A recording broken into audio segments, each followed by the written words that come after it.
elemental astrological powers, the 12 astrological powers, and their ability to create on this earth, their ability to project through their different angles.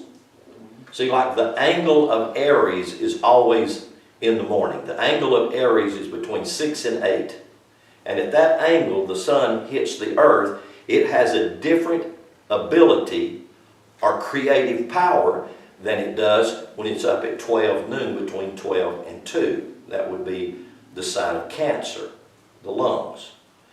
Now, if you can put that in your pipe and smoke it, or just chew on it just a little bit, you would see that the sun has different qualities at different angles, right? Well, is there no sun shining on the earth between sunset and sunrise? In other words, we call that night, darkness? No, there's power and energy that's coming to the earth, emanating to the earth, even though it's shadowed.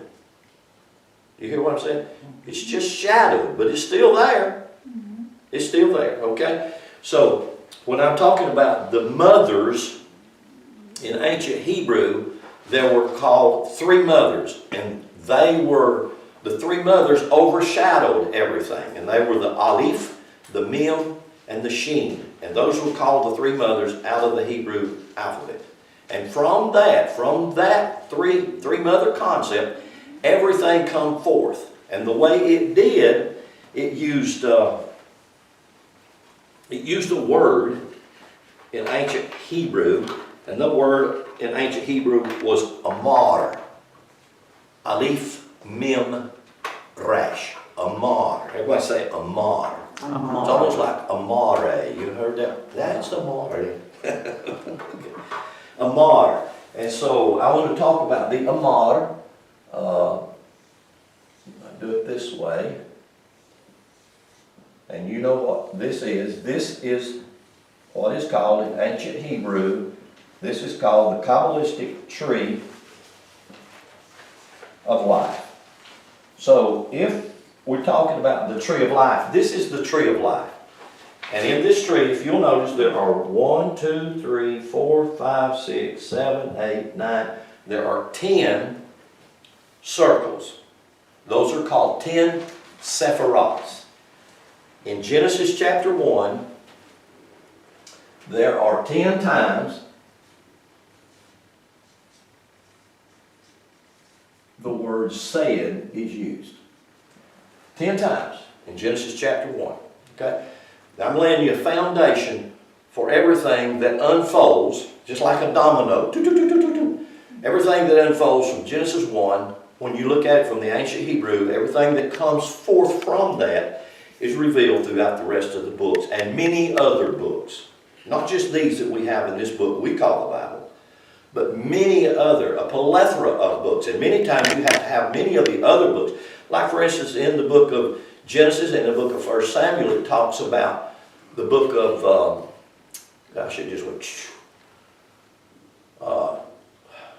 golly, where'd that go? Anyway, if you don't have that particular book, which you can buy, you can go to the bookstore and buy it. Used to you could buy it at the Christian bookstore. I don't think you can now.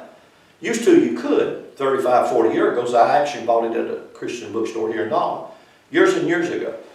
And that book clears up a lot of the muddy water if you're reading some of the stories in 1st and 2nd Samuel or 1st and 2nd Kings that doesn't seem to make up, like for instance, if you make the sun stand still in a store and you're just left hanging there and you don't have other ingredients to see what's going on or what's being said, then you're just kind of left to just grab at nothing and come up with crazy ideas. And that's what happens. So you have other books that add to that give a clearer picture. Does that make sense? And so if you don't read those books, or if you don't have the ability to extract from those books, you won't really know what they're saying. So when you read in Genesis chapter 2 about a tree of life and a tree of knowledge of good and evil, and you try to separate it, make it two trees when it's really just one tree, and not even know what it's saying, then you come up with crazy ideas. And we have. And we get stuck in many of those ideas. So 10 times, like for instance in Genesis chapter 1 verse 3, It's the first time you see the word said. Verse 6, second time. Verse 9, third. Verse 11, etc. And every time the word said, what do you think when you hear the word said? You think that out of the mouth of God, He spoke, right? So automatically what you do with that concept and that in, automatically you build an anthropomorphic God. And there is no such thing. Is that right or wrong? That's right. It just is. You're going to build an anthropomorphic. In other words, you're going to build some kind of a figure of some kind of a dude, some kind of a human form. And because how's he going to use the word said? He's got to have a tongue. He's got to have vocal cords. He's got to have the ability to speak. That's not the biblical Elohim. Because God don't have a tongue. Because God is not a man. It tells you that in the book of Exodus. It tells you that God is a spirit. If you look at Genesis chapter 1 verse 3, first time you see the word spirit, which is the Hebrew word ruach. And you know what? It says it's undefinable. What are you going to call it? Well, we don't know. Let's call it the air. Let's call it space. You can't see it. Jesus even used this analogy in John chapter 3. He said, here's the way the Spirit is. You see that tree moving? He said, that's the Spirit doing that. Oh, it's the wind. Yeah, no, you don't see it. You see what it does. You see its effects. Well, see, it's just like I say this about human beings. The only way any human being can be is they have to be baptized. They have to be filled. They have to be breathed by the Spirit. So the first thing that a child does when it's exited from the womb, it's not breathing in the belly of its mama. Is it? No. So the first thing that happens when it's pushed out of the womb, what does it have to exist here? Air. Breath, air, Spirit. So when it does that, it's filled with the Spirit. And what's the very last thing that leaves it when we say that it's deceased? Breath. It's breath. That's the last thing to go. And when that's gone, it's gone. So, breath, spirit, another word called is life. The tree of life. These are pictures. This is a symbol. But if we can extract what the truth is in the symbol, then we can find bread for life. We can find when Jesus said, eat my body, drink my blood. You know, I remember years and years ago when I studied from Brother Dake, I said, is that literal, Brother Dake? No, Tom Fuller, really. And I said, well, why then do you tell me to take the Bible literally? Oh, he'd get mad. Well, you can't take it literally and ever take it. I said, so, is it spiritual? He said, yes. I said, well, if you made it all spiritual, then it would all spiritually make sense. If you make it all literal, it don't literally make any sense. They would get all upset, they don't know what to do with that. So, when you say God said and God doesn't have vocal cords, what does that word amar mean? Actually, it means the emanation of power. It just simply means the emanation. In other words, it comes from where? Nowhere. There's nowhere to define it from where it's coming from. We just know it's coming forth. That's what that word means. It's coming forth. So God didn't have to have vocal cords. God just simply issued. You understand? It's just an issue. It's coming forth. What is it? It's coming forth is power and ability. So if we can learn to balance that power and ability for our greater good, then we would get a benefit from that. We would get much benefit. So this phrase, the tree of life, this is the tree of life in Kabbalah. It has the 10 Amar. It has that 10 Sephirots. And these represent the Trinity. That's what these top three are. These are a Trinity in themselves. And in that Trinity, you can call it, if you like, Father, Mother, Child. Or you can call it Father, Holy Ghost, and Son. There's many. Or you can call it Brahma, Vishnu, Shiva.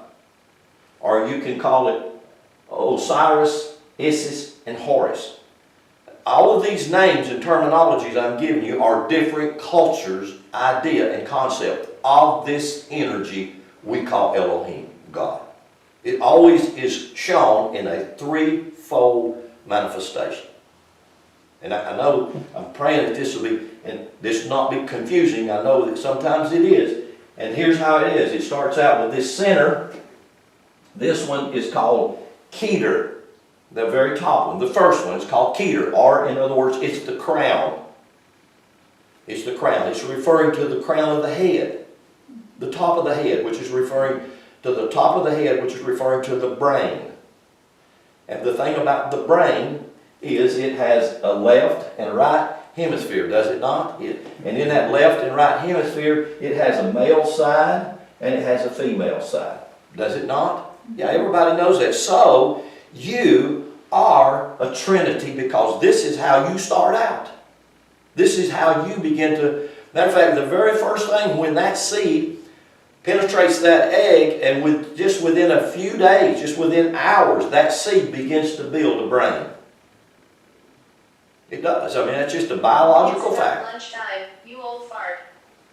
Just a biological fact. See, there I was. I agreed. I guess that was that Siri. She talks back to me sometimes. No, she isn't. Siri will say, "Hell yeah, I know that's right. I've been down there too."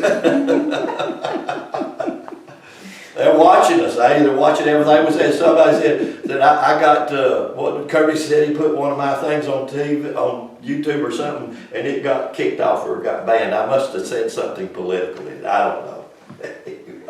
It got knocked down. So this Trinity, and to understand this Trinity, you have to understand the balance of the power.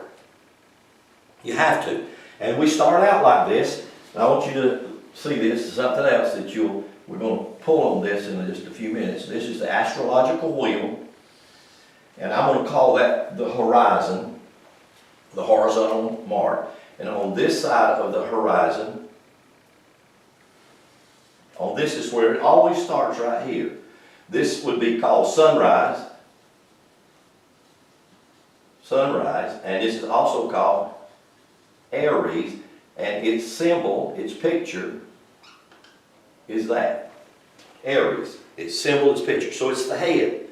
First thing, now, I mean, every bit of this stuff is in stone. It's non-negotiable.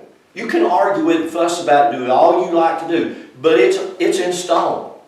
This is sunrise. It's always Aries, no matter where you go on the planet. It's always referring to the head, the crown. That's the very thing that's beginning to be built in the temple of God, the house of God, which is the physical body in the womb of your mother without a hammer and a saw. It makes no noise. It's just being done. For anybody and everybody, I don't care whether it's a Hitler or a Billy Graham. It just don't matter. What they grow up and become is up to them. God created them to be, and they be whatever they be. And then we all get together and we pass judgment against them or for them, and then join with them or turn against them. And Jesus said it very clearly in Matthew chapter 6 and 7, don't judge anything, don't judge anybody. Matter of fact, that was a precept and a concept in the Old Testament. Non-judgment was a concept and idea, and I'm telling you, that is a challenge. Have you ever tried to live your life day by day without judgment? It's a difficult thing to do. And there is a difference between judgment and discernment. You have to have good discernment. You have to see there is a fine line here. There's a balance between that power.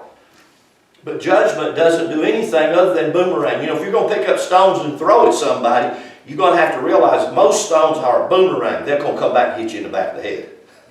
Pass your judgment, it'll come back on you. Starts out with Aries. That's the symbol, the sign of Aries. It's found right here to show the differences in the crown of the left and the right hemisphere of the brain. And the ram, of course, it's talking about, what is it talking about? Where does the horn come out? The symbol, the top of the head. This one over here is called Libra. And it looks like this.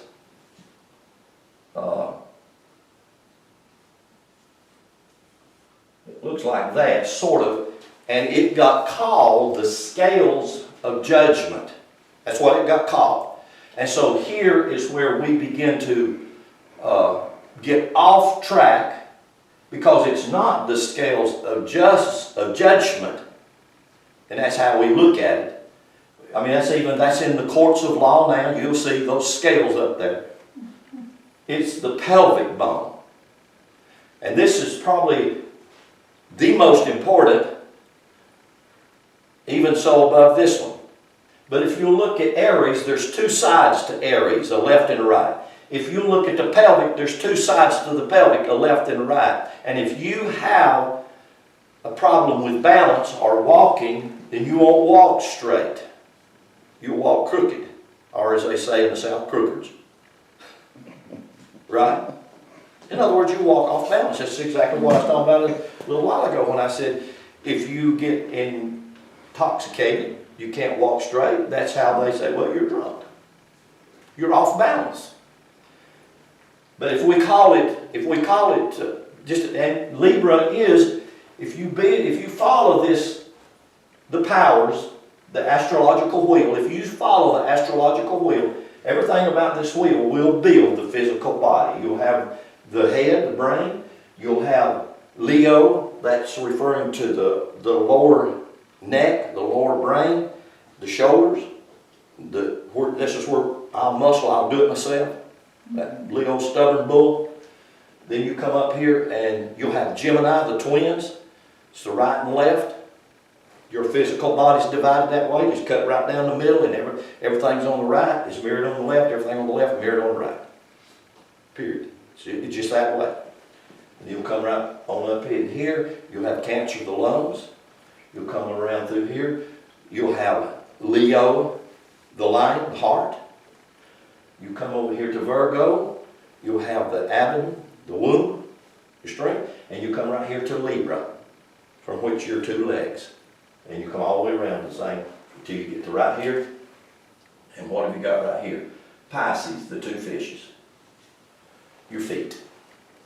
So from the head to the feet, every bit of this is in stone. Every bit of it is a beautiful picture of who you are and how God designed you to be. No matter where you live, no matter what your color of skin, it doesn't matter. It is a beautiful picture and pattern of you. And we all have that pattern. We all have that inside us. And so whenever God said, Genesis chapter 1, the word said, Amir, Amar, means to emanate or to issue forth. To issue forth creative power. Well, can that work with you through your vocal cords as you speak? Absolutely. Go with me to 1 Peter. We'll start out over here if you can find that in the Old Testament. 1 Peter. Just look at a verse. I just want you to see this verse right here in 1 Peter.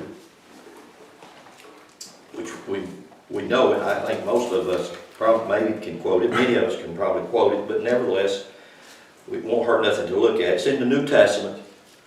So if you have an index, you can look over there and it'll tell you what page. If you look at the date Bible, it's on page 265. Okay, everybody on the same page now? So 1 Peter, it's in the back. If you go to the book of Revelations to the back and you'll go back toward the front, it's only about 4 or 5 books over. You have Revelations, you have 3rd John, 2nd John, 1st John, and then you'll have 2nd Peter, 1st Peter. Something like that. Okay? Everybody there? I want you to see a verse, one verse. Chapter 1, verse 23. Everybody got it? And it says these words, being born again, not of corruptible seed. That word seed in the Greek is the word sperma. Can y'all say that? Sperma. We get an English word from that word sperm. What is the English word? Sperm. What is a sperm? A sperm is a male seed. Now, does a woman have a male seed? Yes. What is that male seed? Well, let's just look at it and read a little bit further. Being born again, not of a corruptible seed, but an incorruptible, by the what? Everybody say word. Word. So what is a word? The seed. A word is a sperma. A word is a seed. A word is something that you say, that you plant in an environment, no matter who you are, where you're at. So does a woman have a seed? Yes, she has plenty of them. Can they talk? A lot. Sometimes more than men.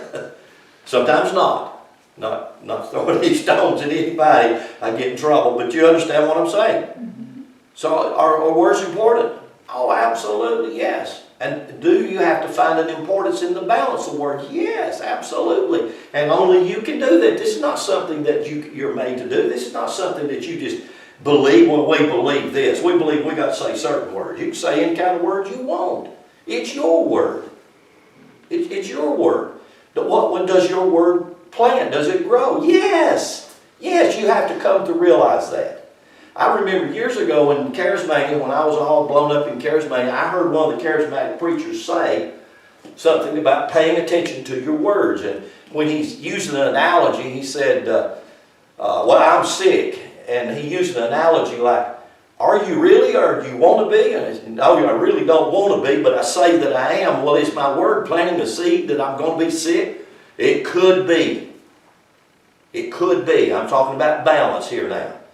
I'm just saying, paying attention to my word, because my word has power. Well, because the word is emanated out of my inner being where God resides. Yeah, okay. So it could just very well be the word of God. Could be. Most likely is. You mean even when I'm spewing off? Yes. Yeah. So that, this is something. You have to mull this over, chew it, or whatever. So this seed, this sperma, is not the corruptible seed, is the word of man. The incorruptible seed is the word of God. Either way, it's seed. It's made. Everybody has this, because remember, this is a picture of the physical body. It's a picture of the tabernacle. And so, if I'm going to spell this word, say it in Hebrew, Aleph, Mem, Rash. And so if I look at this word, and let's see, if I do gematria, y'all remember, gematria is where you take the value, like the Rash has a 200 value, the Mem has a 40 value, and the Aleph has a 1 value. And if you take those and add them together, you come up with 241, right? 241. You see that number? Which equals what? 7. Exactly. It equals 7. So, if you come over here, in Genesis, you'll see this picture. This is called 7 yoms. The 7 yoms, and these 7 yoms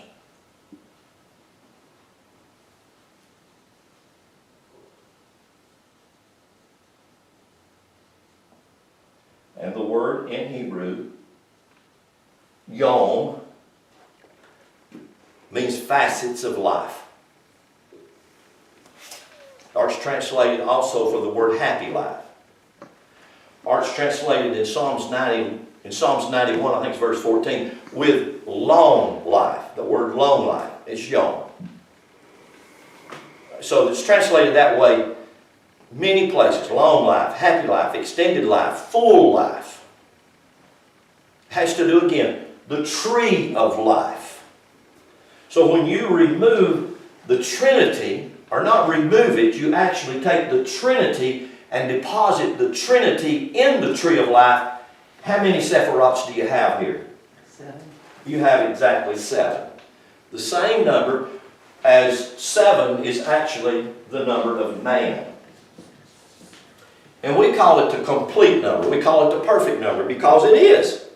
Because you are the complete, you are the perfect house, tabernacle, building, body of God. You are. You know, and it's not based off how you, well, I don't feel like it today. It doesn't matter. It doesn't matter how you feel. I didn't act like it today. It doesn't matter how you act like it. I mean, it does. It's you. You get to be who you are designed to be. Religion has brought you under this mantle of judgment over here by not understanding this balance. But they brought us under this judgment, this concept of you did or you didn't. You got to or you ain't. You can or you can't. You did or you didn't. You know, it's all that mess. It's clothesline religion. And it never served anybody. It's never done anybody any good. It's never accomplished anything. But yet, nevertheless, that's what people would get stuck in those things. So when you come over to the book of Genesis, chapter 1, again, it's a foundation. This thing, when you get it right, when you can get Genesis 1 right. I've heard people say, Lynn, you can preach the rest of your life out of Genesis 1. You're right. Why? There's so much there. It's about everything. It lays the foundation for everything that is, everything that will be, from a human being down to the lowest insect. It's every bit just exactly that. It's like Sadhguru said. He was telling this scientist, him and his scientist were in a dialogue, and he was telling this scientist that he could define everything that exists in the entire universe with 5 words. And that scientist said, oh, really? And so Sadhguru got to said, yeah, you have to have 500,000 words to try to define all of this and explain it, and da-da-da. And then you're still asking questions. You're still confused. He said, and Sadhguru says, I can define it with 5 words, and you can find all 5 of them in a mustard seed. And you know what that scientist said to him? Well, are you going to tell me what they are? He said, no. No, he didn't. He said, I'll tell you exactly what they are. Fire, earth, air, and water, and in the English language, space. He said it's from those 5, any and everything is built. Period. That's the truth. So when you take the Hebrew word Yod-Heh-Vav-Heh, or the Hebrew glyphs, Yod-Heh-Vav-Heh, those are 4 glyphs. We translated those 4 glyphs for a word that we named, English word. We named that word Jehovah. And we took that word Jehovah and then we equaled it out to mean Jesus, which is a name that didn't even exist until the 12th century. There was no such name as Jesus until the 12th century. Whoa, I didn't know that. Well, most people didn't know that. But there's still. So when you take fire, earth, air, and water, and you can build them right here. They're built right here. Fire, that's Aries. Earth, that's Taurus, the bull that plows. Fire, earth, air, that's Gemini, the twins, and water. And you can find this seasonally. That's the way they play out. So you have 1, 2, 3, 4. So you got. And you can do this 3 times in this chart. Aleph, Mem, Shin, and then you have the 3 mothers. So you can do the fire, earth, air, and water, fire, earth, air, and water, fire, earth, air, and water. 3 times, and again, you come right back to this, which is the ether, which is the space, which is a whole lot better word than heaven. Because heaven is not the word that we think heaven is. Heaven ain't got anything to do with the planet. Heaven has to do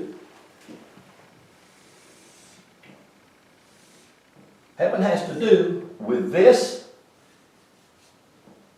left hemisphere and this right hemisphere. Heaven is Shin Mem, which is water with breath, and Yod Mem, which is fire with water. And from that you build the heavens above, right here, the heavens above, and the earth beneath. You build the spiritual, and you build the physical. And as a result, guess who that is? That's you. You're both divine and human. You're both heaven and earth. You are. And if you go looking for it, and you don't realize it, and you look in the mirror and you see it, and it's you. Oh God, there I am. Here I am. So for the manifestation of all this design, it must go through, for this design right here to manifest, for it to come forth, it must go through this thing we call transfiguration. Have you ever heard of that word transfiguration? That's called metamorpho. So what does metamorpho do? It goes from a worm. That's what they call us. You know, y'all are just worms crawling in the dirt. It goes from a worm to a butterfly. That's one of the good analogies for it, metamorphosis. So what happened? You go from just your human lower self, physical, and the reason I use these are used in the Hebrew scriptures as the Thurim and, let's see, the Thurim and the Tum. Yeah. But yet in Hindu script, they're called the what? The yin and the yang. Either way, they're referring to the spirit and the physical. They're referring to sunlight and dark light. They're referring to the same identical thing. And the division is always in the heart. Always in the heart. And it's always in your heart where you're going to work out your balance. Always. You're not going to work it out because you go to church and you do all the rituals. You're not going to go because you believe all the right beliefs. You're going to work it out because in your heart you find balance for you. The balance you find for you is not the balance somebody else will find for them. And if you judge them for finding a balance that's different from your balance, you are in error of your own judgment. And that's hard. That's difficult. You're going to let somebody be, and by your judgment, they're not measuring up.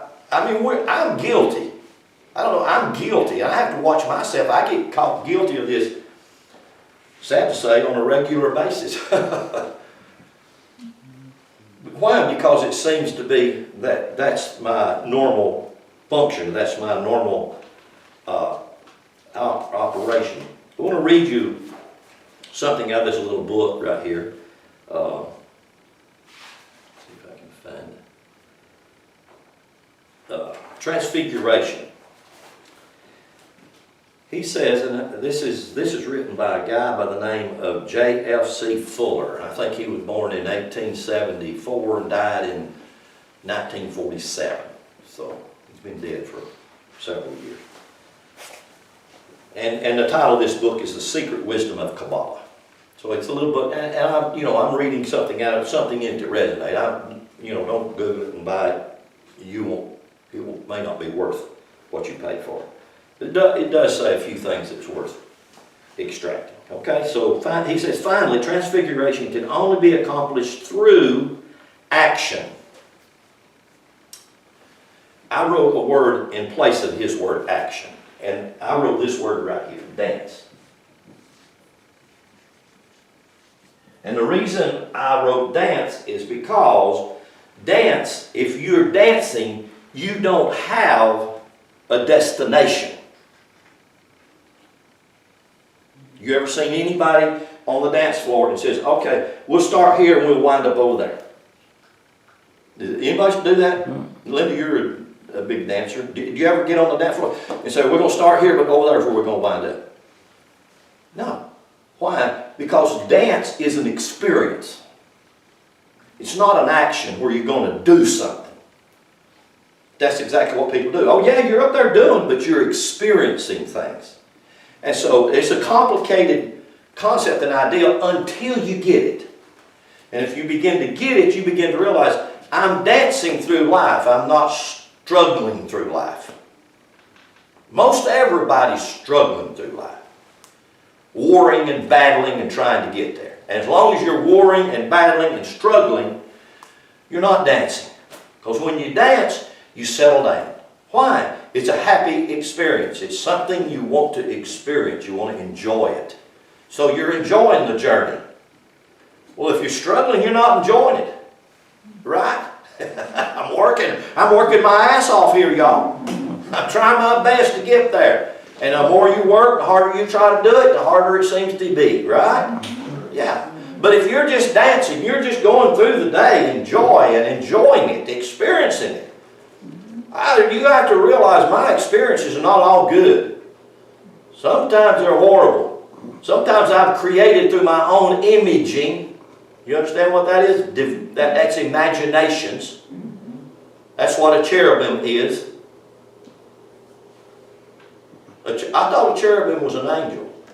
No, a cherubim has come from the Hebrew word karub, which means the ability to imagine. It's created by the energy of the Elohim, the different angles of the sun in the sky.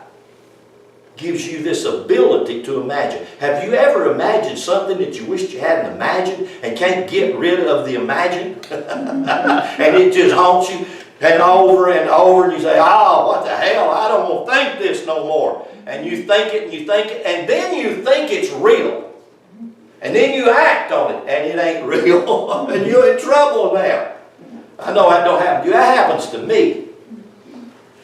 So, finally, transfiguration can only be accomplished through, he says action, I replace that with dance. I'm going to explain a little bit more what I mean when I say that.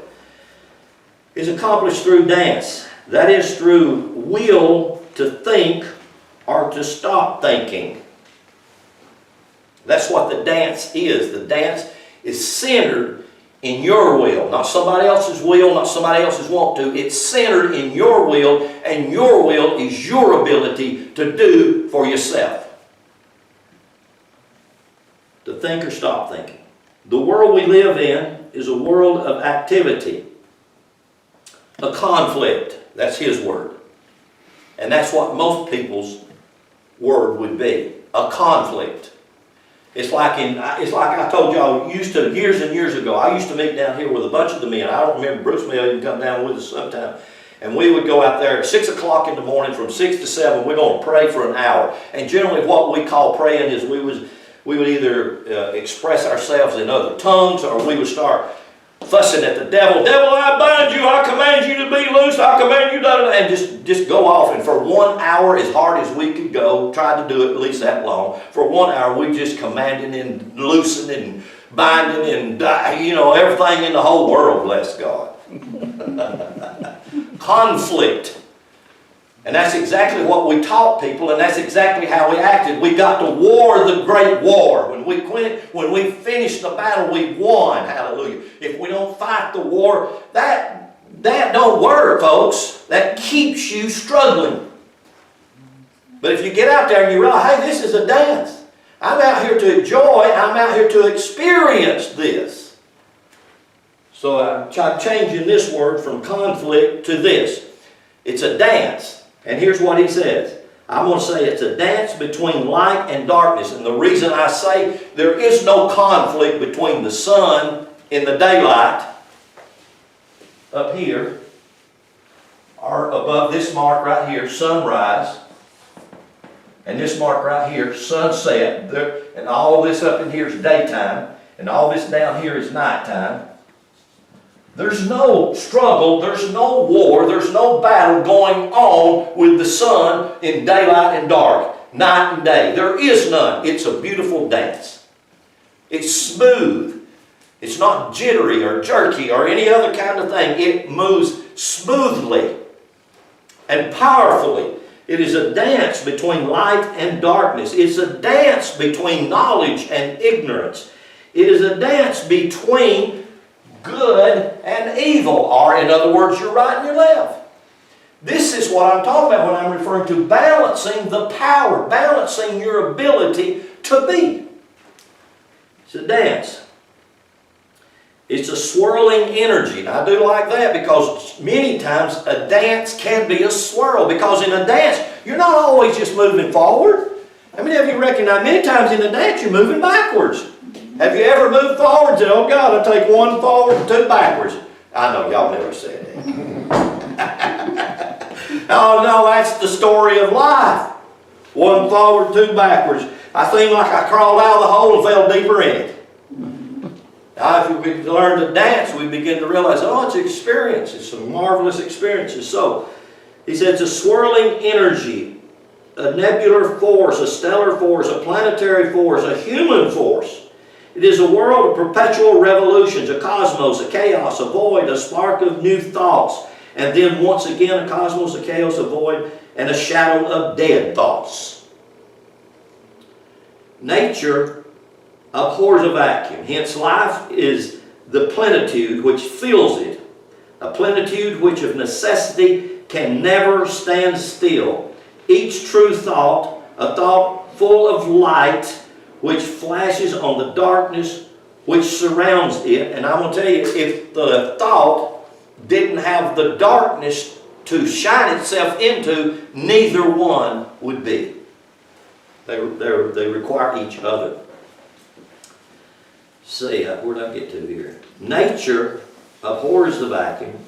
Hence, life is the plenitude which fills it, a plenitude which of necessity can never stand still. Each true thought, a thought full of light, which flashes on the darkness which surrounds it, is a Christ.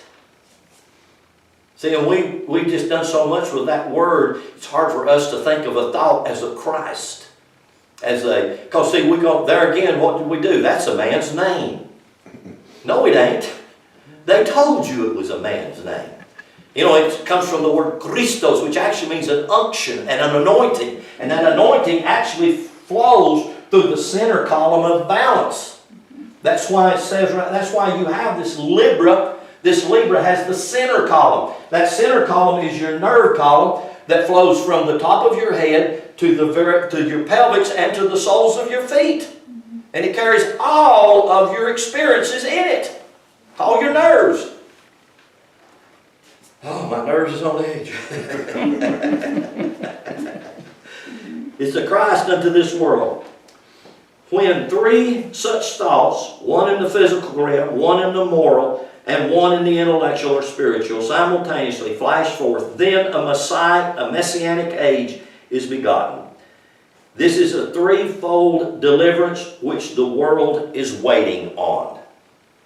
And how I interpret his words is, what are they waiting on? They're waiting on you and me to learn to balance the powers that be. The powers of my ability. Not what's going on in Washington, not what's going on in the world. It's what's going on in my world. And when I can do that, yes, I do that. And so I write notes in all of my books, and these are my notes, and this is what I wrote. There is no conflict between light and darkness. There is no war between cold and hot. There is no struggle between summer and winter.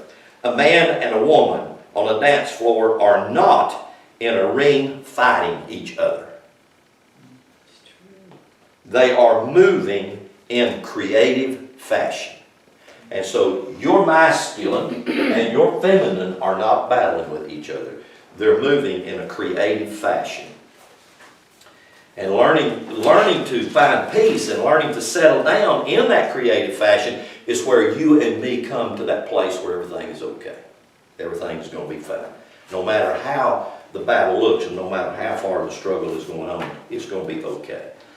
Okay, I want you to go with me to the book of Hebrews. Let me move on real quickly because I want to get a few more things here. The book of Hebrews chapter 9. If you're there in 1 Peter, you just go over the book. You're right next door to it. Hebrews chapter 9.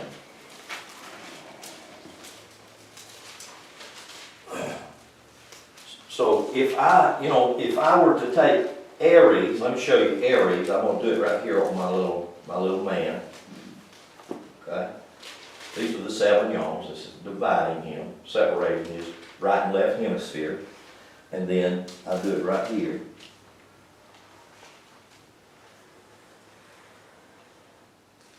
You notice how when I do this right here, I connect Libra, the pelvic, to the top of the brain. I'm balancing these powers, your left side and your right side. And that's what you and I are going to do. That's what we're working at, that in that fashion, in that place. Okay, go with me to Hebrews chapter 9 and verse 1. We'll just read this. He says, the first, and I'll throw this out to you if you're there. I want you to be there. I'm looking at the King James translation. And the King James translation has these words, it's all through it, everywhere, and they're called italicized words. Y'all familiar with that? Yeah. In the King James translation. But then you had the New American Standard, New International Version, and a lot of these other more modern versions of the Bible, Amplified, Interlinear, gosh, there's just so many of them. I used to have 10 or 15 different translations. But anyway, they all basically come out of the King James translation. And the King James translation is one of the most, they say, most grammatic and poetical, but it's also one of the most filled with error translations you can get. It is nowhere near accurate to either Greek or Hebrew, either one. But we use it, I use it because of its popularity mainly. It's also has become my study tool to go back into the ancient Hebrew. So it's sad that people don't know that, because people take it and they think every word of it is inspired by God. You can't twist or change any bit of it. And people don't even know what the words mean when they read it. So when I read this, let me show you this. Verse 1, chapter 9, verse 1. Then verily the first, and what's the next word? Covenant. What does it look like? Italicized. It's italicized. It's not even in the translation. It's not even in the Greek or the Hebrew. Simply because, and I want to say this, and this is totally contradictory, I mean it's really difficult. There is no new covenant and old covenant. There is none. You won't find it anywhere. There is none. Now there is a covenant that God made, and that covenant that God made was a covenant with the physical, which is Hagar, and it's a covenant that God made with the spiritual, which is divine, which is Sarah. Both Hagar and Sarah are only pictures. They're not literal. They're not real people. They're pictures. What are they pictures of? They are a picture of the covenant that God made both with the physical and the spiritual. And the covenant God made with the physical is it will reproduce after itself according to its kind. And the covenant God made with the spiritual is it will reproduce after the covenant of its kind. It's that way. And you and I are put here in this dimension of matter, material, manifest, in a beautiful dimension that is a potential heaven on earth or hell on earth by your own choosing. Not a place to go to, a place to be. A place to be manifest the way God built you to manifest, because God built you as itself, a mirrored image of itself, a reflection of itself. And so we get into all these battles and struggles between the old covenant and the new covenant. You get under the new covenant, you got to get under this blood sacrifice. And God said, in the Old Testament, God said time and time again, I don't like your blood sacrifices. They stink in my nostrils. I'm ashamed of you for being that way or doing that. God wasn't pleased with them. God didn't institute them. He did. No, He didn't. They did. They did. Created laws with them and around them. For verily the first had ordinances of divine sanctuary and a worldly sanctuary. Did you see that? Had two. Had both the divine and the human side of it. It's supposed to. Because there's not anything wrong with either one. It's what you and I do with it. And what you and I do with it is not right or wrong. What you and I do with it, it manifests. It materializes. You know, we are designed. You have to put this one again. Put this in your hash pipe and smoke it, and you'll get some really good stuff out of it. But if you'll think about this with me, and just chew on it and muse on it, you can extract out of this life health, wealth, abundance, or not, or the other things.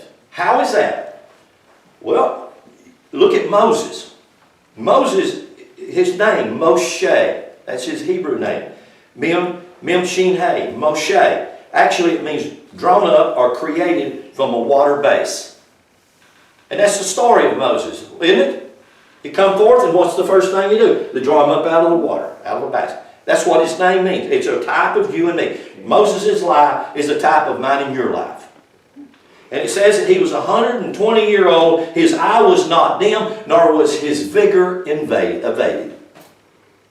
It means he was 120-year-old. He was still strong and able to make a baby. healthy, vigorous, and could see. Well, what happens to us? Life.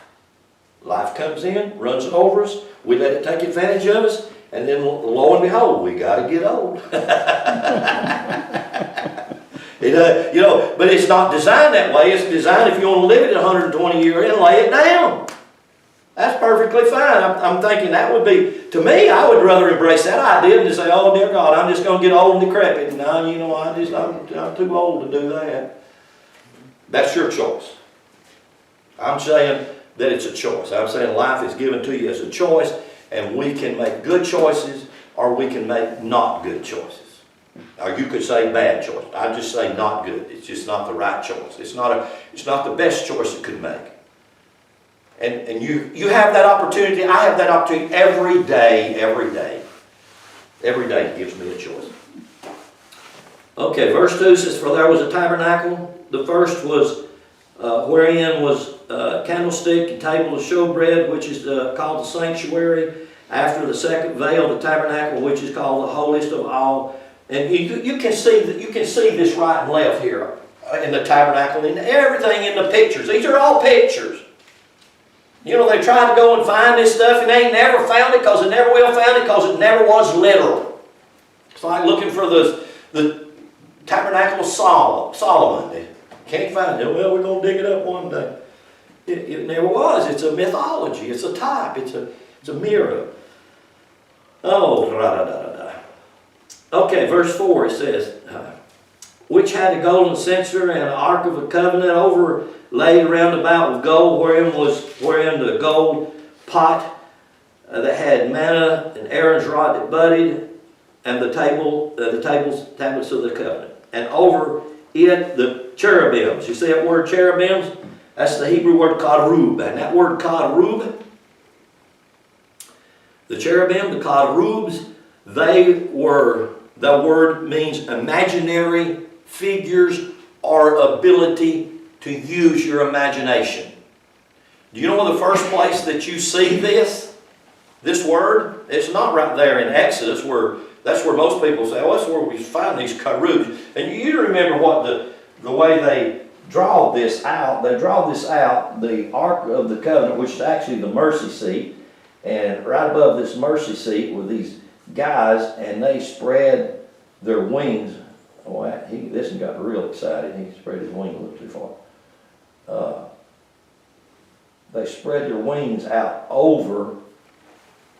Y'all remember the picture? Yep. The picture is the picture of this right here. It's the picture of this. The Ark of the Covenant. Neat. The wings of the cherubim. Where's your imagination? Your imagination works not only in your brain, it works right all the way up to here. It works in your heart. It works in your pelvic. Your imagination comes from your mind. It doesn't come from your brain. Your brain is an organ that responds to your mind. Your brain is an organ that responds to your imaginations. Your heart is an organ. It responds to your mind. It responds to your imaginations.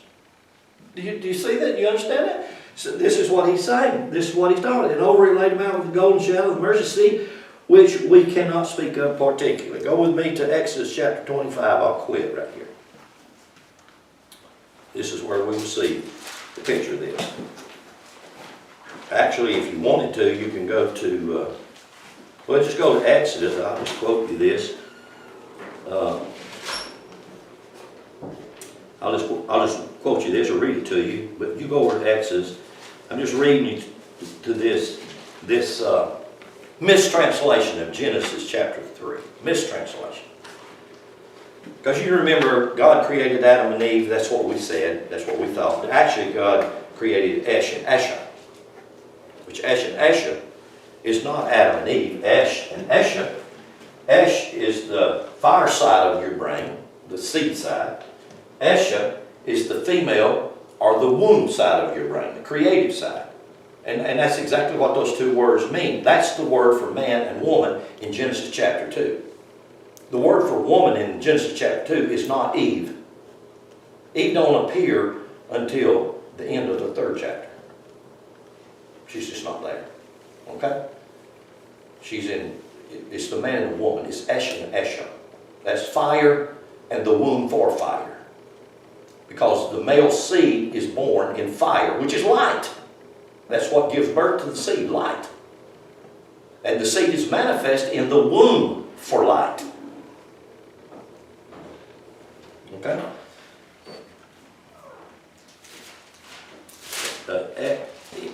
Well, I'll read this to you. Where are you? I'm in Genesis chapter 3. I want to be in Exodus chapter 25. And I'll just read you this because it's the first time you see the word cherub, cherubim. Verse 24, Genesis chapter 3, verse 24. So he drove out the man that he had placed at the east of the Garden of Eden, and he placed at the east of the Garden of Eden cherubs. Now what does that mean? Well, let me read the rest of it. Cherubs and a flaming sword which turned every way to keep the way of the tree of life. Now what is that saying? In Hebrew, that's not saying that God got mad at this couple and run them off from this special garden somewhere on the earth. Because the Garden of Eden is the physical body. The word Eden means in time. And it's what God placed. God is timeless. This energy is timeless. But it placed itself in time. And in its placing of itself in time, in that time, it's restricted to that vehicle, but not restricted. Do you understand what I'm saying? It's like God is deposited in you unlimited only through your thoughts or your thinking abilities. Is God limited? That's God's not limited. And so if you and me release God to be all God can be, we release the source, the energy, the power to be all the power can be through me, it can be powerful. But if I restrict it because I say I can't. Now my grandpa hated that word. He said, I'd rather hear you cuss than tell. Don't you ever tell me you can't. I can't do that, Grandpa. No, you can't. He placed these flaming swords. And so we have this picture drawn to us by religion that somehow or another out here's all these angels that's swinging all these swords saying, y'all can't come back this way. You can't come back in here because the tree of life's in here. Actually, that's not at all true. It's like a neon flashing light that's standing out there saying, hey, here is the way to the tree of life. Come and eat of the tree of life. It's exactly the opposite of how the translation seems to be giving it to us. And it's through your ability to imagine yourself, this is how you're going to find yourself stationed in your tree of life. All powerful. Yeah, that would have been a good place. Somebody say hallelujah. Exodus 25. Just real quickly. It says in verse 8, it says, and let them make a sanctuary that I may dwell. And actually the Hebrew word dwell is shekhan, and actually it means to lodge or to habit, be a habitant. To lodge itself. That I may dwell, that I may make a habitation. Where? Among them. The word among in the Hebrew is lavek, and it actually means within. That I may habitate where? Within them. Well, we thought you was going to be a cloud in the day and a fire by night. Da-da-da-da-da. And it is. And it is. According to all, verse 9, according to all that I will show you after the pattern of the tabernacle, the pattern of all the instructions thereof, even so shall you make. And you know where he says that pattern is at? He says that pattern is in the sky. Right here it is. The pattern is in the sky. So where's Abraham always looking to? The stars. Why? Because it's the pattern. This is the pattern, the astrological wheel. It's always there. The pattern is the pattern of you. It's how God built you. And just come down with me to verse 21. And thou shalt put the mercy seat above the ark, and in the ark thou shalt put the testimony that I shall have given you, and there I will meet with you. I will commune with you from above the mercy seat, from between the two. Look here. I'll meet with you from between the two. Look at this. God's going to meet with you between your male and your female, between your right hemisphere and your left hemisphere. God will meet between the two and balance the powers of each out. And that's a choice that you can make. Nobody can make that choice for you. That's only we can make that choice. But that's where God will meet. That's a picture. That's not a literal building built, and that's why they can't find it. It's a picture of God's plan for both of us, for all of us, for my left and my right, all the powers. Okay, well, I'm going to quit right there, and we'll pick up here next Sunday. I wanted to get in a whole lot more on the mercy seat, the cherubims. It's a beautiful story. And it just when you see it as it unfolds, you realize how powerful you really are. And you begin to pay attention to yourself. You know, what you say, you might be able to get. You better watch out. Yeah. Okay.